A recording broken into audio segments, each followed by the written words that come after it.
Y dathliadau fis Mawrth wrth I Fôn Gethin gael ei ethol yn arweinydd newydd Llafur Cymru.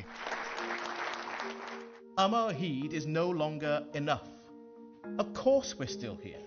We have always been here. We always will be here.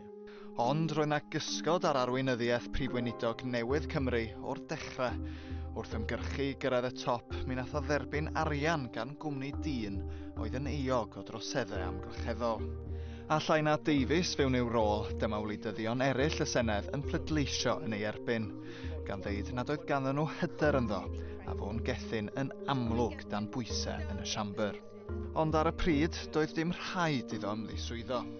A parhau a'i waith naeth Fôn Gethin, mi oedd o'i weld yn ystod yr etholiad cyffredinol yn ymgyrchu dros y blaid lafur.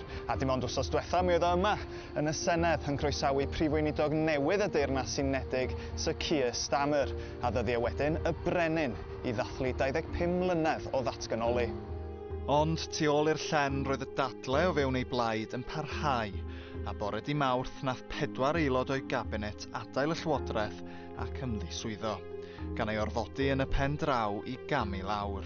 I had hoped that over the summer, a period of reflection, rebuilding and renewal could take place under my leadership.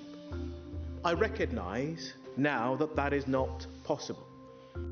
Roedd ethol Fôn Gethin yn gam hanesyddol.